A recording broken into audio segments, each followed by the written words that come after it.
talked to him and it was a good meeting. He was very enlightened to know that we weren't doing anything. Exactly, same thing playing that. That he was talking Yeah, about. he's opening it up for us. Or we weren't gonna allow those things. Line shade. Yeah. 67. That's great. I've been to the guy in a while. I used to What do you need there? Neighborhood right behind. Coffee here. Yeah. Okay. Yeah. But having them rotate in there at different times. Yeah. Good. Oh, yes. Good spot. Oh, yeah. Okay. Deals with it all the time. What's that? So how did, would that?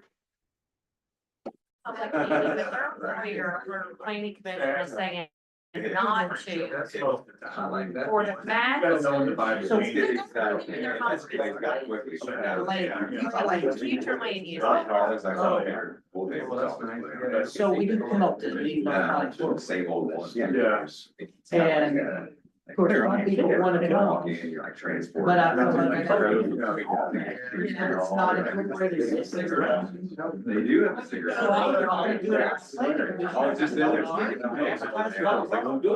our county lawyer says that if they had our imagine they couldn't even give it a name. And I'm like, That's how you get opinions from your manager. but it's an open meeting, so I didn't understand.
Right,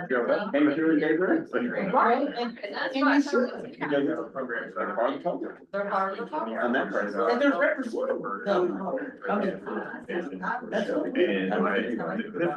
Yeah. That's Yeah, what that's a lot of- that's what they- You know, our opinion, she said, yes, you can, just not, wait to eliminate But they're not, I mean, I don't know if you understand, but they're not voting. They're just. Site selection. Got plenty. It's like a work time. Right. I'll be called just before the common ordinance, and I'll have a workshop on that. And then later on, it'll be on the agenda. They were at the last day. This room. A work session, so we can work on it. Where nobody can then say we close doors and nobody. Do it as a workshop. Yeah. That's why I said it's good. They're the ones that are gonna- This report can have to work out. I'm like, you go in, but not present it, or at least show them what's gonna work on. I think. To me, it likes to drop it. We'll figure out how big it's going. I don't think it's any bad and not do the other parts of the town, just let them follow the cable. Well, it will be a blanket. I can feel some. I think we might, we got it cleared right there, friends, this, and that. You can take anything you want. Now we're gonna- Yeah. Am I- They're hot. No, you're all, but I was gonna get, Yeah. give everybody a chance to get done. Are you guys ready? Is it on? Who is it? Looks like it's still connected. Yeah, no, that's the one on the right, it's going. No, we're Oh, the one in the middle. Oh, it's right there. Okay, everybody, good morning.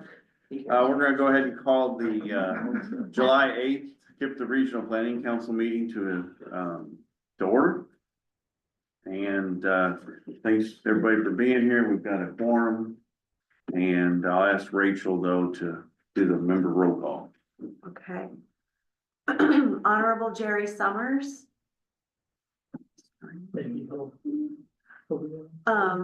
Mr. Charlie Spalding. Mr. Keith Griffey.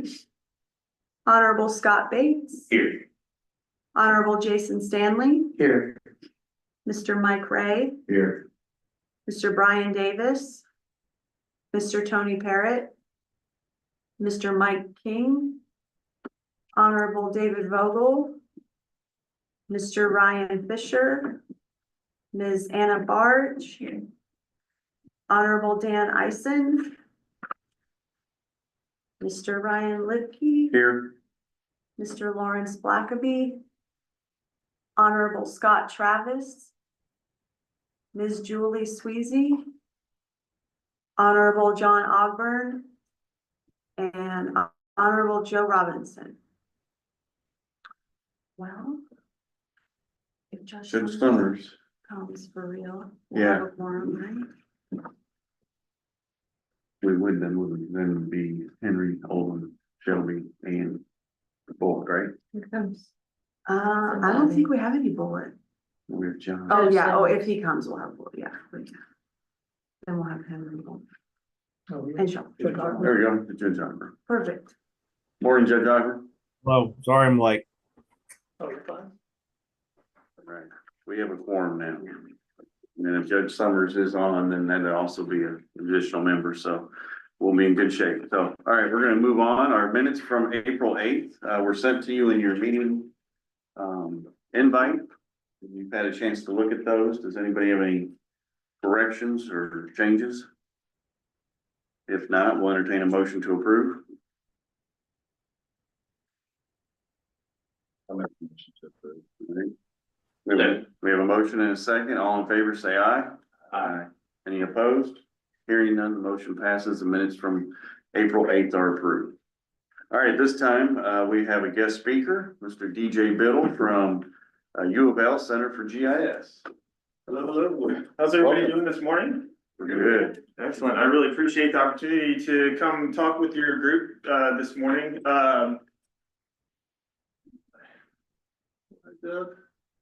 So I wasn't really sure how to approach this talk because I work in the university, setting. And so, you know, I have a lot of familiarity with what folks are doing in local and county government, through various collaborations and interactions with folks over the years.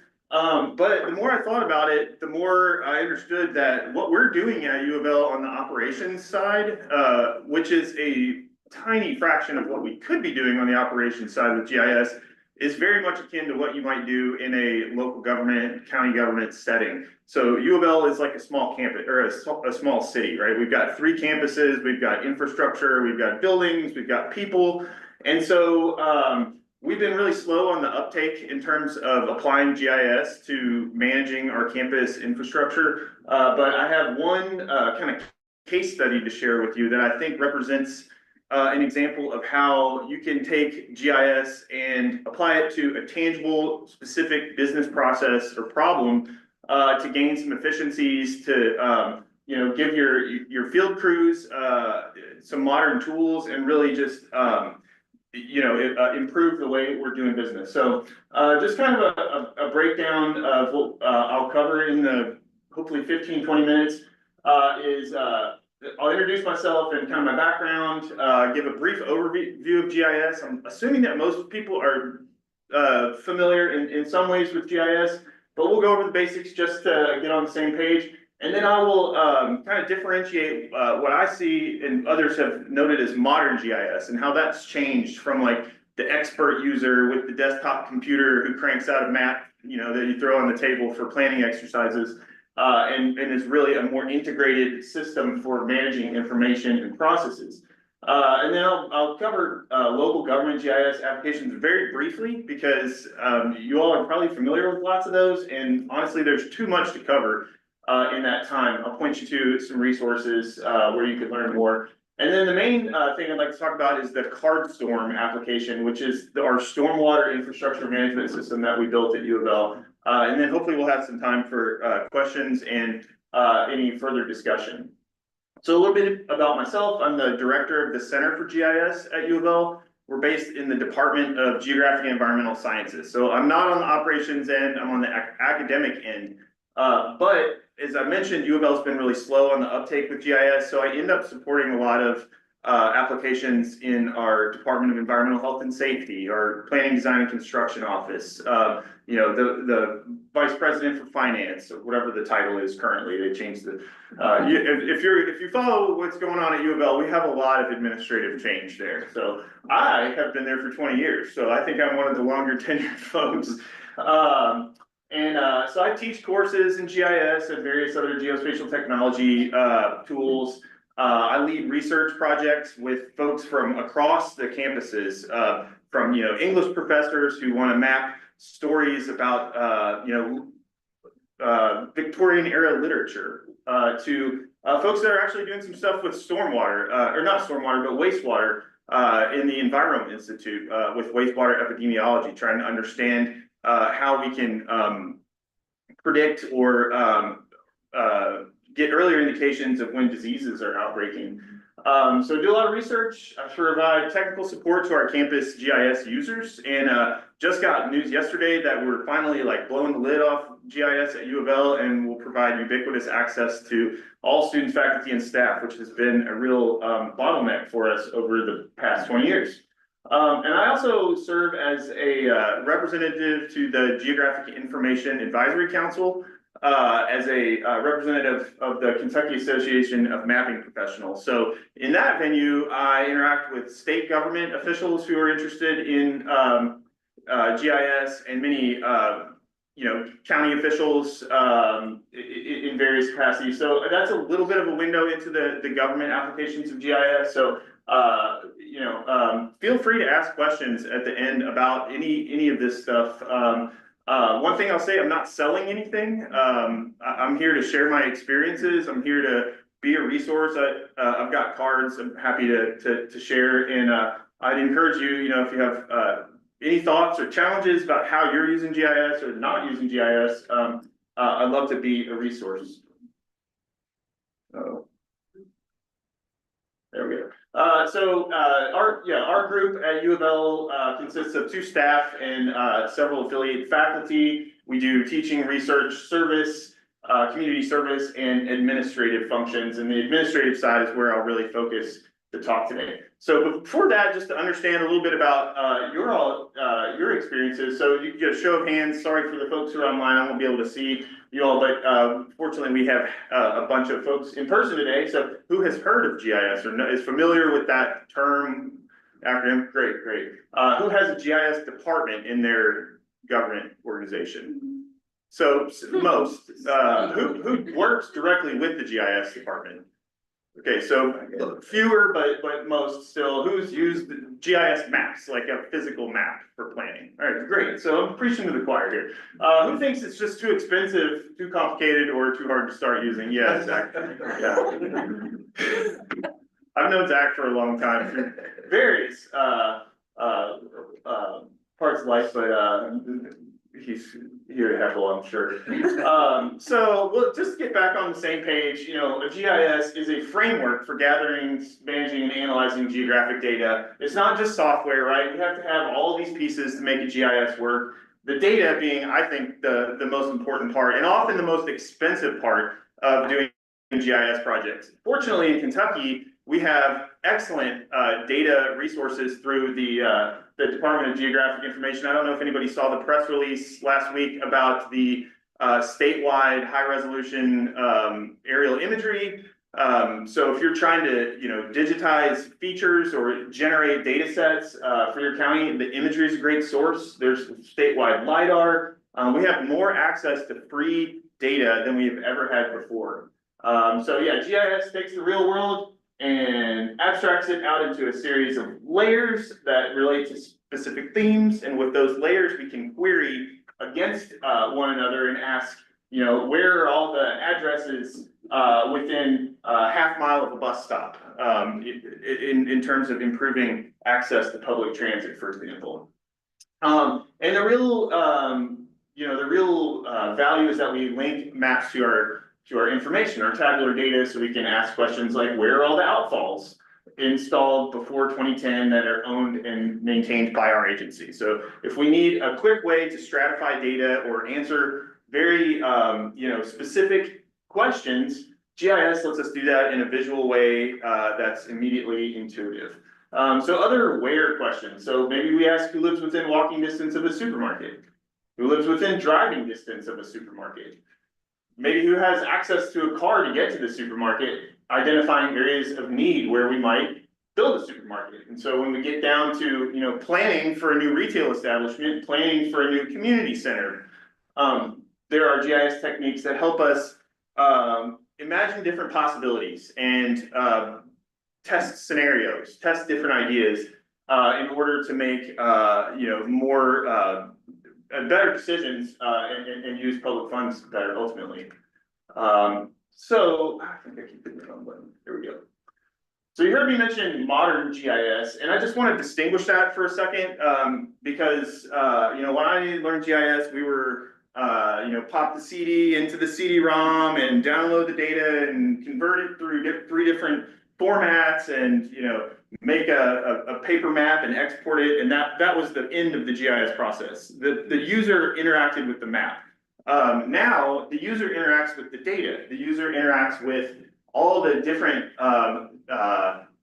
you know, presentations of the data on different devices. So by modern GIS, I just mean that we're using cloud services to host our data, to host our maps, and that one authoritative database serves different users. So you might have a desktop application or like a dashboard, which you'll see in the main part of my talk, that allows a high-level decision maker to understand the takeaway, you know, very quickly without too much, you know, information overload. You might have a field application that allows your field crews to go out and find, you know, that manhole cover that needs to be inspected and submit the inspection, which will pop up on the map that the decision maker in the office is using. So everything rests in the cloud and everything is integrated in such a way that we can do more real-time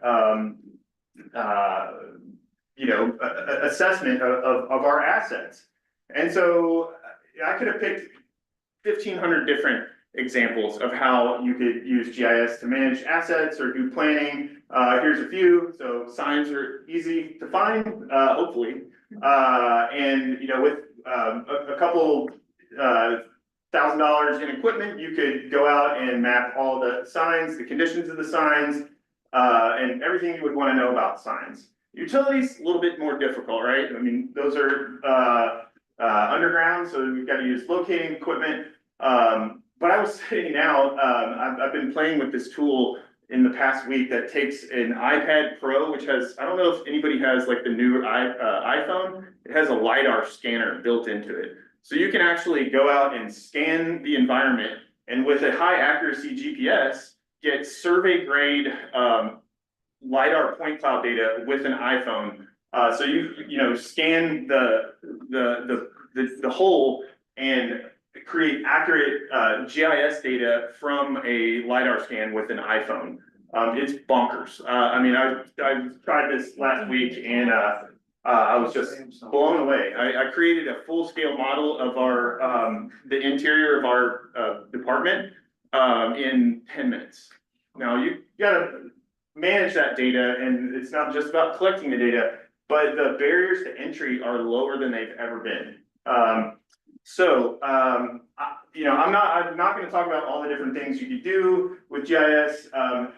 You're probably familiar with Esri or ArcGIS. It's by far the most widely adopted platform for GIS, especially in the government space. And so they have a solutions page where they have pre-canned solutions for different applications in government. So if you're managing your water distribution data or addresses or signs or, you know, whatever the case may be, they have a pre-established data model and a way to ingest your data into that model and start doing things very quickly. Now, it's not free. They're not handing this stuff out, but it is excellent software. And, you know, I recommend just poke around there.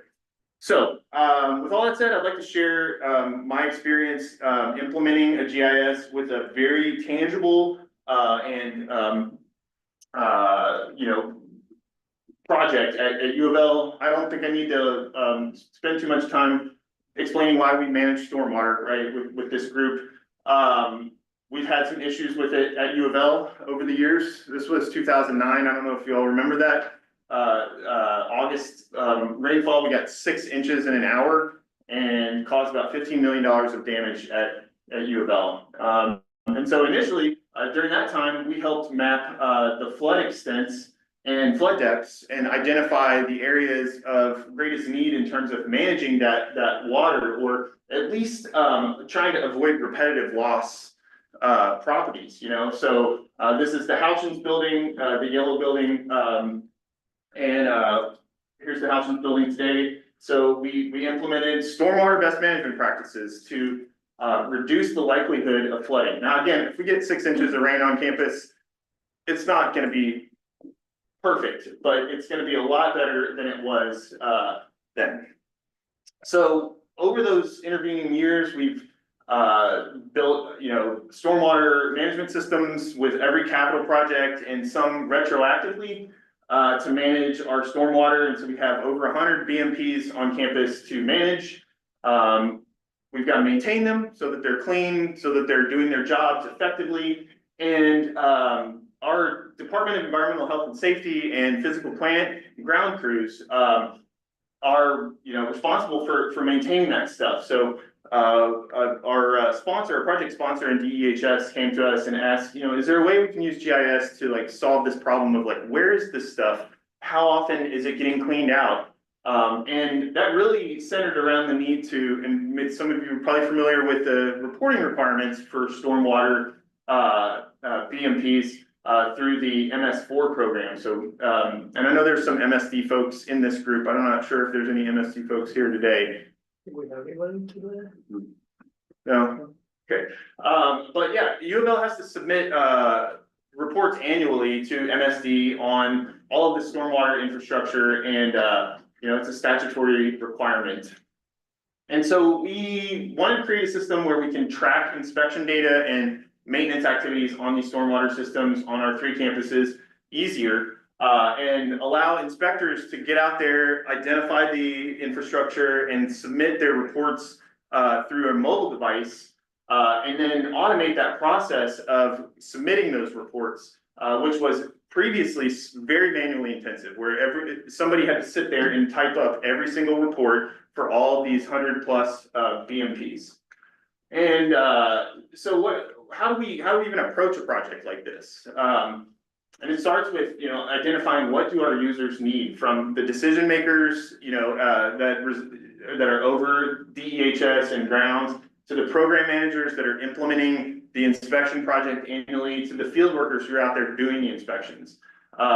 GIS starts with good database design as well. So we spent a lot of time thinking about what needs to get included in that database, how it's connected, how each individual point in the infrastructure database is connected to the inspections data. And so, spent a lot of time there, and then importing our existing data. We were fortunate to have point data of all that infrastructure already in a fairly GIS friendly format. Otherwise, we would have to go collect it using GPS.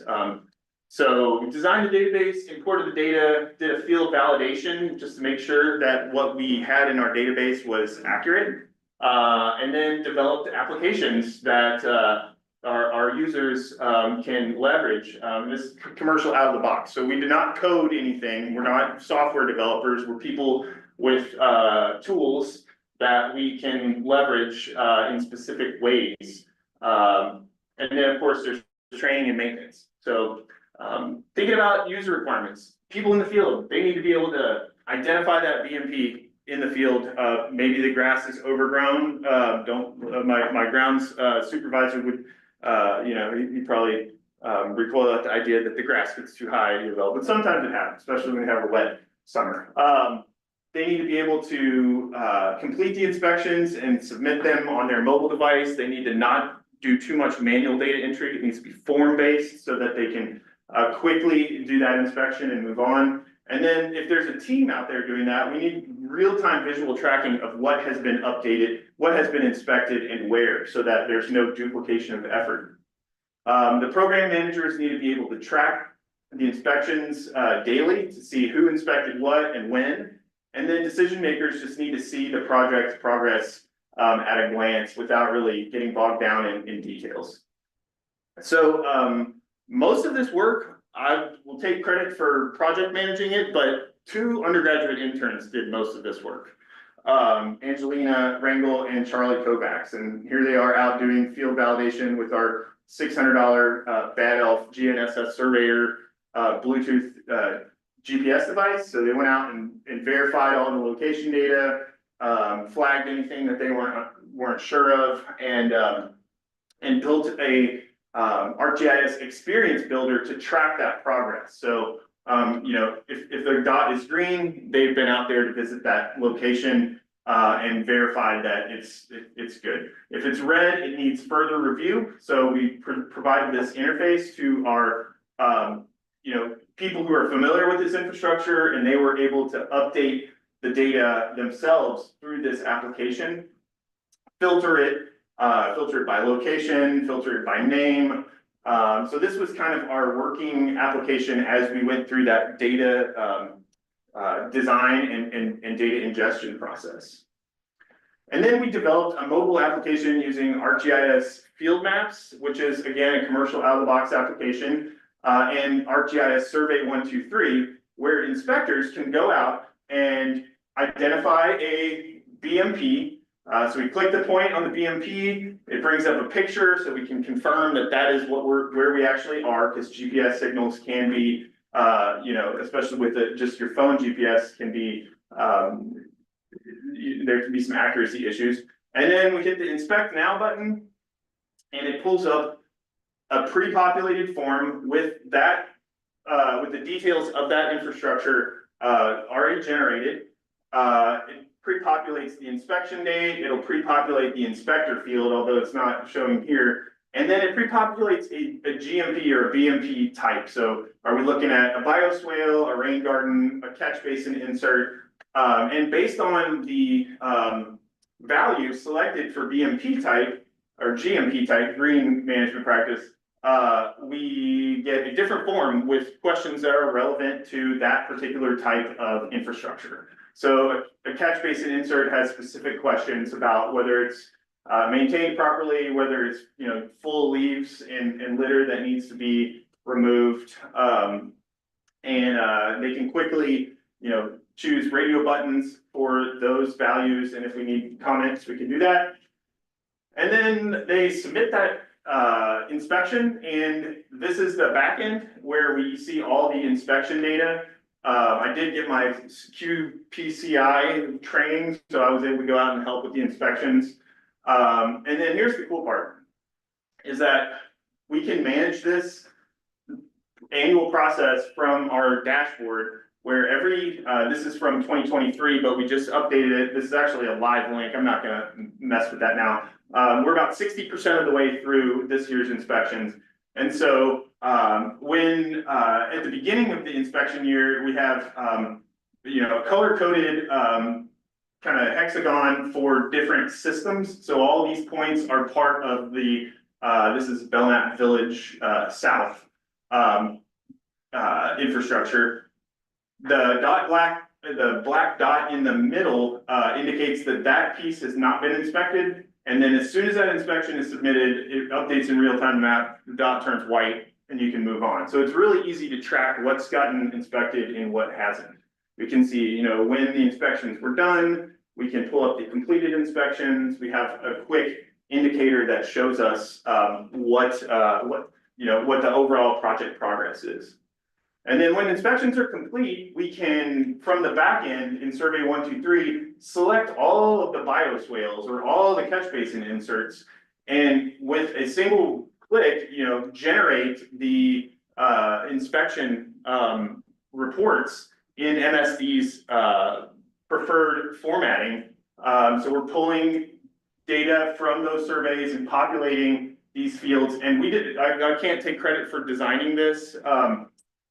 Brett Clark at MSD, I'm not sure if he's still there, designed all this and was really generous in letting us build on what he had done there. So we just built a back end for our particular application and modified it. But at the click of a button, we can generate reports for every single piece of infrastructure on campus and compile those and send them to MSD, hopefully on time. It works beautifully. So we're in year 3 of this.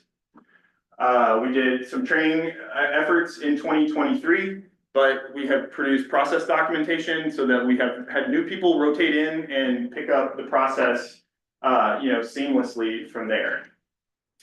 And we'd like to do some additional things, like I would love to install metal QR codes on each piece of equipment. So when you see the thing, you just scan the QR code and it pulls up that form for that piece of infrastructure, and there's no question as to what piece of infrastructure you're looking at, because we're just looking at holes in the ground, right, most of the time, and there's lots of holes in the ground. So just having that additional validation that we're inspecting the right infrastructure would be nice. And then just expanding GIS to do more things. Where are all the fire the water hookups. I'm not on the operations side. I just talk to people, understand what they need, and we try to build GIS applications to support them. So 2 more things before I roll into questions, because I know you'll ask, how much did it cost? We budgeted $20,000 for this project, and that included our software costs, our staff time, our intern time. That was in 2023. There have been no more costs associated with that project since that initial investment. And, I don't have a good ROI number to share with you. But anecdotally, producing those reports for 100 pieces of infrastructure annually is an enormous amount of what is ultimately the most expensive resource, which is staff time. So, based on our user reviews, and honestly, how quiet it's been, because it just keeps working. I think we could call it a success. So I would entertain any questions, comments, and open it up for discussion. Any questions, comments? I got it. So this will work on water lines and all that too. If you have the data, the important thing is, the most important part of any GIS project is the data. So do you have, you have utility data for? Yeah, that's gonna be the problem. And Yeah. you got some of it, but that's like LaGrange Utilities, which they'll be here in a little while. They find lines all the time that's in the ground that is being used that they didn't even know still today. And eminence is terrible right now, which they're working on this in eminence. But I just think about all the water companies, and I just think about even on my farm. I did it myself and don't remember where it's at. Right, yeah, I mean, that, especially with underground utilities, that can be a costly, data acquisition process. And again, like, that's not my area of experience, but I do know that there are companies that focus specifically, there's one out pretty close to y'all, Hydromax, that does utility locating in GIS. So every situation is different, and, the data is generally the most important and like biggest initial budget item, right? Is generating that data. The applications build themselves in a way, because you start asking questions. What can we do with this? What are our challenges? And that kind of stuff rolls. I mean, and Zach's built a million different applications here at KIPDA, doing very similar things. And again, I'm happy to like chat with you through email if you have more. Are you in Oldham County? Is that Henry? Okay, sorry. Yeah. Anybody? Do y'all do any kind of internships or partnerships with local governments? Because we're updating our comprehensive plan right now, which means we're also updating our future land use maps. And so our GIS manager is a little bit busier. Yeah, for sure. Right. We do, we love to place interns. We don't do unpaid internships anymore. Just not fair to students. I mean, I call it negative money, or at least I did. It really is. I mean, it's a nice. For the tuition and then you don't get paid, so it's negative. Yeah, it's a nice thought that, experience is valuable, and it is, but, I mean, we're paying our, like, federal work study employees 15 an hour, on campus, so that's like the minimum that I would. Right. But yeah, absolutely, again, please reach out and we will be happy to try to find somebody who fits here. And then I have one more question. Please. Are y'all, I don't know where this, and you might not know the answer to this, where the state is at in next generation 911, but like 911 and GIS are very inner. Yes, absolutely, I so. don't know if do y'all help with that, because I can't believe Kentucky doesn't have next gen. I do not, I don't personally help on that, but through the GIAC, I have been getting updates about the NG 911 stuff. And actually, it's a U of L grad who is Watson Harding, who's kind of heading up the GIS side of that. And and they had a dashboard about how many PSAPs, like public service answering points, have been brought into the infrastructure. Yeah. And so, yeah, just sharing what I recall from the last GIAC meeting, like they're really close to having all the PSAPs, in the database, and they have secured a vendor to for next steps. So it's moving as fast as it can. Okay. I could share a more detailed update if I had my GIAC notes in front of me. You're good. I was just curious. Yeah. Because I was surprised coming from Texas to Kentucky that Yeah, Texas was ahead of Kentucky on Right. something like that, because it's crazy to me that you can't, like, if there's an emergency and say someone Yep. is hard of hearing or can't speak, or in a situation, like, I mean, my house was broken into twice as a kid, so I always thought of like, if you're hiding in the closet from the intruders, you text 911, you can't do that here. You have to be like, hey, there's an intruder in my home. right. Or, like all these active shooter situations. Yeah, no, it's, You know, like, hey, there's an active shooter, so. It's a real need, and Because GIS is so important part of that, and I think you can apply GIS to most sectors of government. 100%, yeah. Kentucky's so ahead of the curve with GIS in so many ways that, it's a little surprising that we haven't, we're not quite there on NG 911, but I will say it's it's really close. So that's great to hear. Yeah. Yes, It coordinates all of the layers that are available. For example, if you were looking to add overhead utilities, electrical utilities to your GIS system, is there just one source you would go to, or where do you go to get, where's a clearinghouse to make sure that things aren't duplicated? Do you? it depends on where you are. I mean, for us at U of L, we have a data sharing agreement with Logic, the Louisville and Jefferson County Information Consortium, who manages the municipal GIS data for, Jefferson County, and they have a ton of data about surrounding counties as well. Does anybody work with You can Logic? get on their portal, but it's mainly for Jefferson County. We host a lot of layers here at KIPDA if you ever needed them. There you go. Or you can just email Felicia or someone in CED or myself. Utilities are a little different, like LG&E doesn't participate in logic. So electrical utilities are not something that we, and then again, U of L has its own electrical, grid, so to speak. And we get drops from LG&E, but then we don't have that data for our campus. We have sewer lines, we have building footprints, we have road casings, we have sidewalks and street center lines, and then mountains of CAD drawings that need to be digitized into a GIS. And that's like a big hurdle. It's like a lot of this stuff is there. It's just not in the format that that plays well. But it's easier, it's definitely easier than ever to like ingest that stuff. So to answer your question, like data clearinghouses that I go to for any data in Louisville is Logic. There's ArcGIS Living Atlas of the World, which is a fantastic cloud-based database or portal for various authoritative GIS data. So government agencies, local governments who have like been vetted by ArcGIS to publish their data and label it as authoritative.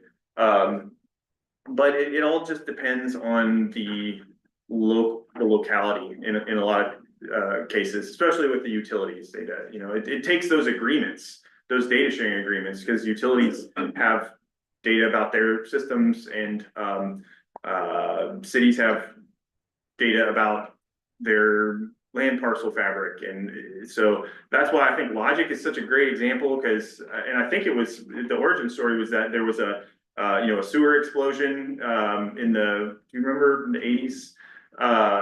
That really like put a point on the need for understanding where everybody's stuff was underground. And that kind of data sharing relationship started then. And it's like, if you're going to dig a hole and we have projects that we need to get done, why don't we like team up and dig the same hole and work, and try to gain some efficiency there. So I'd be happy to take any other questions from anybody online, or I realize I'm a little over time. So you're good. Any other questions? Well, Grant, I really appreciate the opportunity. Thanks, Ryan, for inviting me. I hope it was useful. I'm just the nutty professor, but I really do love seeing this stuff work for folks. And so I'll leave a stack of cards, and if you have any questions, please don't hesitate to reach out. Yeah. Thank you. Thanks a lot.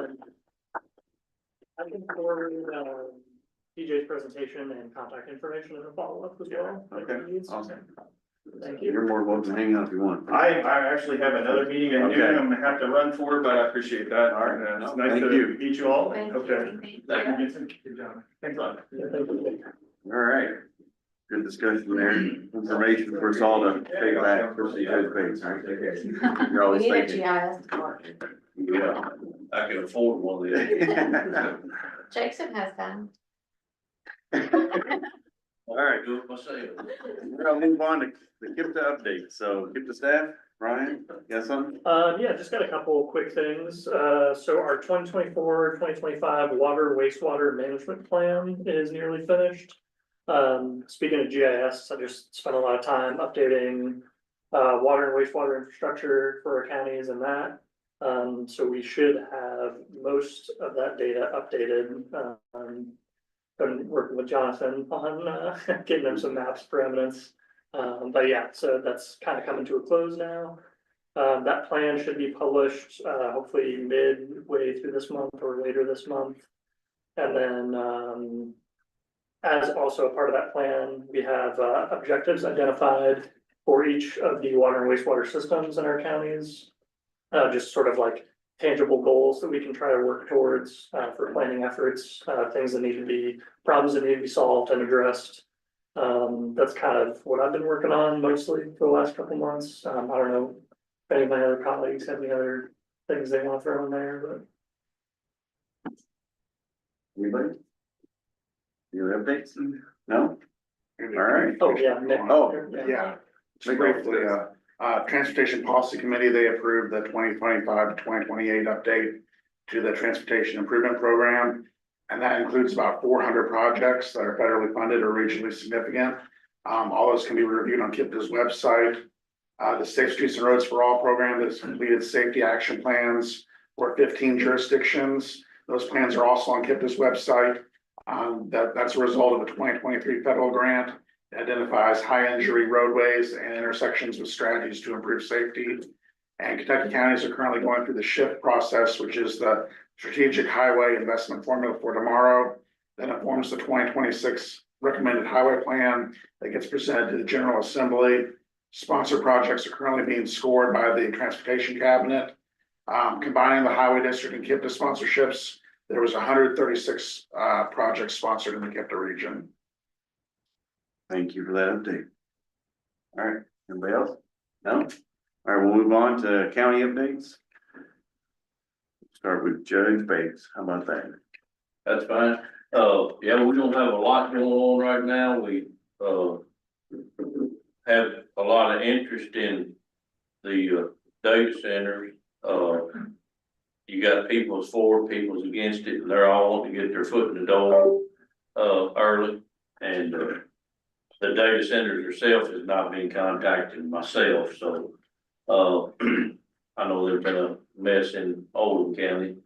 And, so I mean, we got just normal growth that Jason maybe can tell you, you know, as far as our building permits, that kind of thing, it's just normal stuff. Nothing real big. Jason, Mike, you have anything? No, not really. Okay, all right.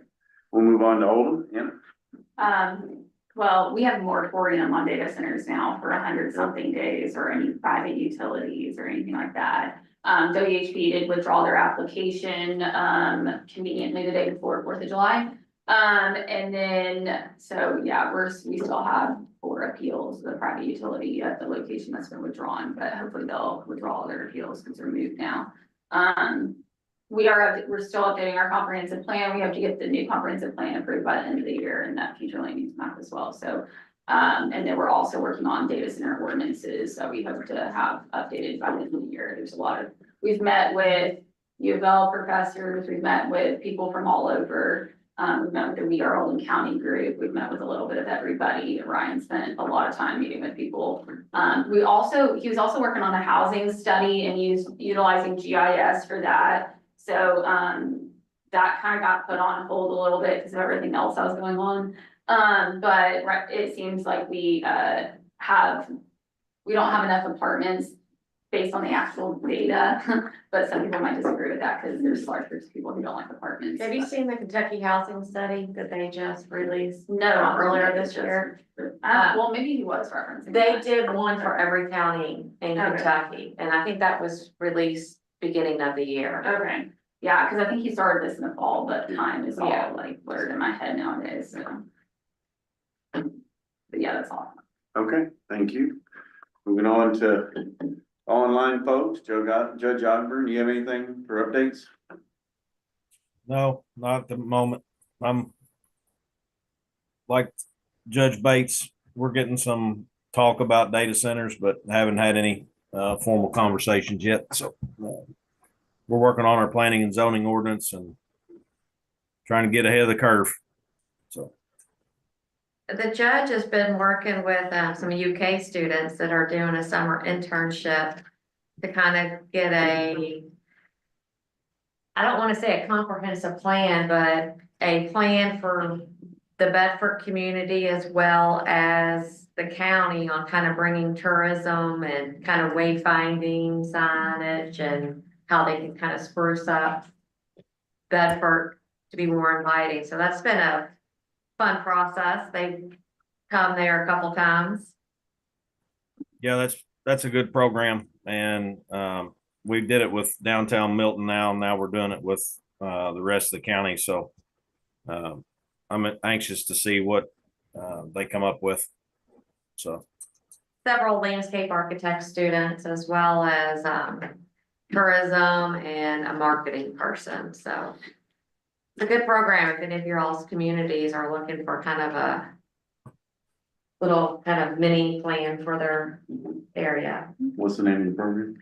It's through the, We put you on the spot. You can just send it to us an email. I will, I'll follow up. Or Her name is Carolina, and she's a professor there, and she's wonderful. if you don't mind, share that with us, Yes. and then we can reach out to other. It's through their Agencies, landscape departments. architecture department, and then the Blueprint Kentucky, which used to be SEDEC. Yep, that's what it is, Felicia. Yeah, Blueprint Kentucky, or Blueprint Kentucky. Okay. They do really good projects, pretty detailed. So, Anything else, Judge? no, sir. Thank All you. right, we'll move on. Let's move on then. Let's go to Metro with Brian Davis.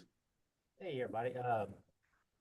Well, since we're talking about the D word, we just approved the data center about 3 weeks ago, 1.3 million square feet over off Campground Road over in Western Louisville. So that was the first real big data center application that we had come through. So we are curious to see what else comes about from that. It was industrial zone property. Utilities were able to provide what they needed. So we had some people show up to speak out in opposition, really just more about data centers in general, not necessarily that specific location. So that was an interesting hearing. If you're interested in knowing about that hearing, I can send you the video if you want to watch it. The Department of Transportation is officially up and running. The new director started about 3 weeks ago, I think it was. And then we had 8 employees from the Office of Planning that moved over to the DOT effective last Tuesday. So I'm sure the KIPDA staff is very familiar with some of the things that the DOT is intending to do. But basically just trying to provide an additional agency that's there to focus on implementing transportation projects around the Louisville metro area. So it'll be interesting to see how that goes. We have had, we being Metro, have had a group of students from the University of North Carolina, Chapel Hill, that have been here for most of the summer, researching AI and implementing AI in different government activities. They have recently published their kind of like top 5 priorities and utilizing AI in urban planning. It was one of the top 5 priorities. So it looks like we are going to be diving head first into the AI pool and how to utilize that as a planning department. So we may have additional information in the fall or next spring or something like that to kind of talk about the ways that IT is going to plan on implementing that with our department. So that should be interesting. And then last thing I have, the APA Kentucky annual conference is coming up August 20th through the 22nd in Lexington at the Campbell House. If you want to come, please come. Should be a good time. That's all I have. Thanks, Ryan. All right, thank you, Brian. I see where Charlie from Bullitt County's on, and Charlie, do you want to give us a report or update on the county?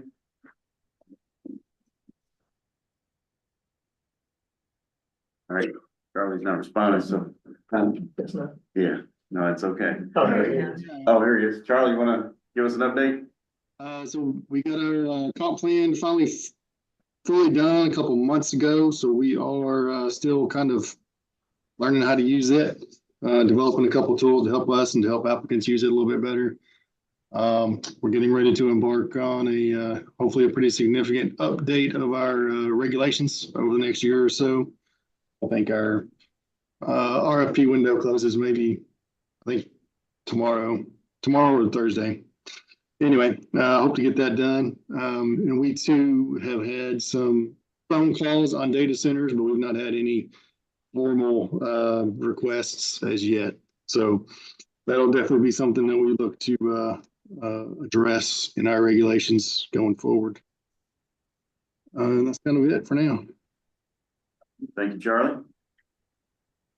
So it leaves only one left, and I guess that's me. So Shelby County, gosh, where we at?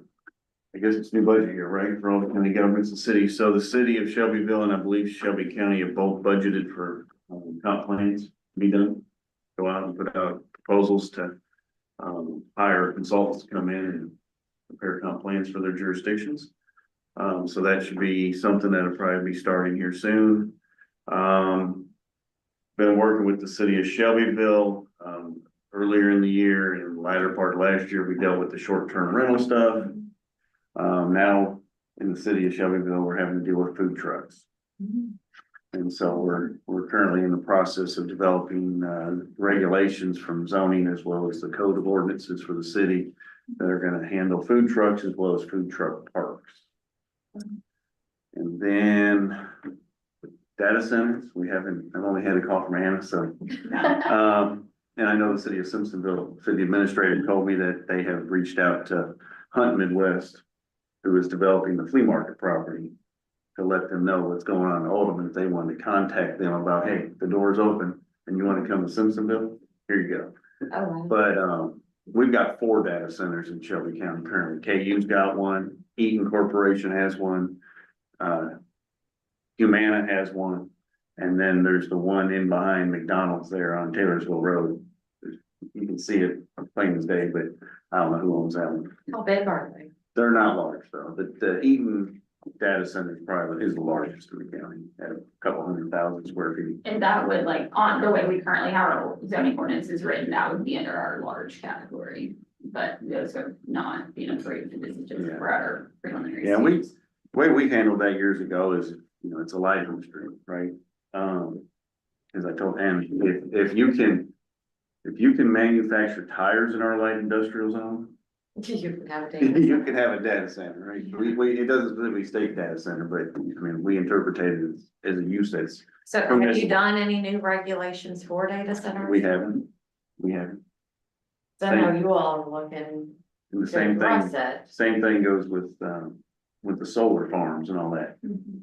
We have never addressed that, because we say, if you're gonna do a solar farm and it's privately, you're producing energy, right? So you can be considered a manufacturing facility, so you have to go into the industrial zone. You cannot just plop in on a farm. Unless you're a public utility like KU. So that's how we handled that, and that's how we haven't had to address it with our ordinances, so. Ours is maxed out at 50 kilowatts, so private people can do solars up to 50 kilowatts, then it has to be an industrial. Yeah. If it's over. Yeah, private properties can do their own solar. So if you wanna have your house and put it on solar, you can. If you have a bullet distillery, they've got solar panels, they're for their use only. It's to only generate power for their use, and that's not illegal. But when you're producing the cell, like a solar farm, then once you get into that business, now you've got to be in an industrial zone in our interpretations. So, but no, so those are the things that have been happening so far in Shelby County this year. I don't think I have anything else to update on, so. Ryan, we have an item, we've been working, we've had a subcommittee working on accessory dwelling units. So that's gonna be on our agenda for our next planning commission. How's that going? Subcommittee's gone really well. We're bringing it to the joint commission tomorrow. So What are y'all recommending? we've got details. It's an accessory, it's a conditional use in all zones. And then we've got guidelines as to attached, unattached, common wall, not common wall. We tried to look at different things such as what we saw in some of the webinars that I think some of you've had from Ohio and different places, and considered some of that as to whether it's got a bedroom, doesn't have a bedroom, whether it's got running water, whether it doesn't, whether it's got a full kitchen, whether it doesn't, and we've narrowed it down from what we've gotten from the other, but I think it's reasonable what we've got, and we've got a very good group that's put it together. So. Are there any size restrictions on the Yes. ADU? Okay, Yes. on the Yes. attached ADU at least? On both of them. Okay, what's the size restriction on the So detached? so it hadn't been passed. Yeah, yeah. But we went with 50% of the first level up to 800. Okay. So it can't be over 800 no matter how big. I think that's good because so in our regulations for detached, We've looked at yours. yeah, it's like it's 25%, but 25% is kind of small. Mhm. But then there's no limit, and I definitely see problems with no limits because we had somebody come in and say, oh, well, we have an 8,000 square foot house. Well, if you have an 8,000 square foot house and 25% of that, that's a bigger than this 25% is way bigger than the house I live in. Not that I live in a big house anyway, but still, I'm like, this is, because we don't allow 2 residences on one parcel in Oldham County. So that was one of our big Yeah. concerns was, Yes, you know, this was intended to help, you know, mother-in-law Yes, suites exactly. or even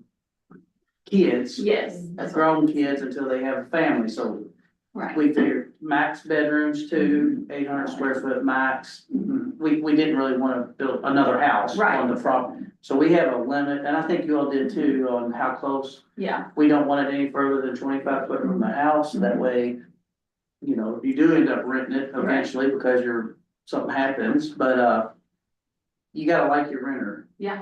if it's that close, Mhm. not too far. So, Or your mother-in-law.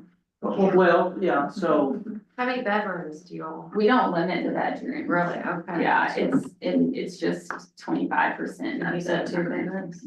yeah, max. I mean, you know, hopefully if it's just for a mother, maybe just Right. one, but, you know. Yeah.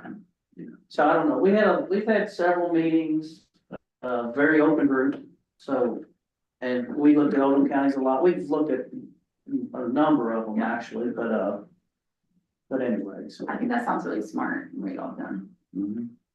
So, but we haven't passed anything. Yeah. But Well, it's coming. There's a huge demand, I mean, and ours are all conditional use, well, the detached are all conditional use. And that's why we brought it up, is because Yeah. it, you know, with the housing market, the way it is and In the aging. expense and just not available. So, yeah, so anyway, that's why we kind of addressed it. Same in the ag zone, Same in the ag. 'cause we allow a tenant home if you have 15 or more acres. So You we can have- a tenant home on your property. So we have density. We don't rules. limit size. We have density rule, you know, if you have 30 acres, you can build 2 homes any size you want on that. So, On the same 30 acres. it has to be 30, you can't be 25, I mean, so the first 5 and then 25. Oldham County is just kind of the Yeah. same way, depending on how many acres. So if you have 105, you can have 4 residential homes on it. I Yeah, mean, we limit, we interpret it, we limit to 1. Yeah.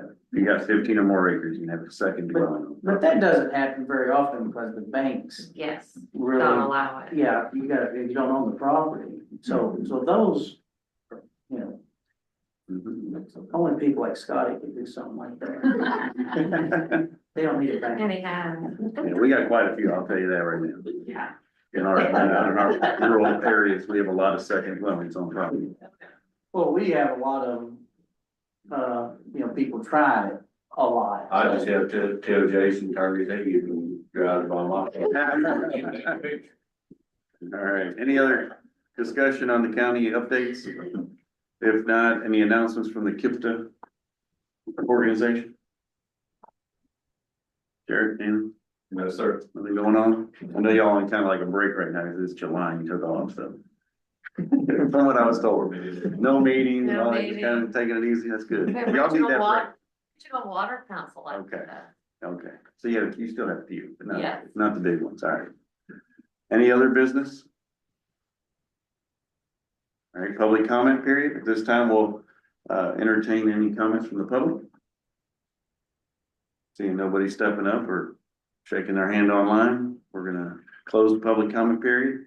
And at this time, if there's nothing else, then we'll entertain a motion to adjourn. Don't move. A motion, do we have a second? I'll second. We have a second, all in favor, say aye. Uh, Anybody opposed? Hearing none, we are adjourned. Thanks to everybody for your participation today. Thank you. Thanks, everybody. Bubble tea. We started late too. I know.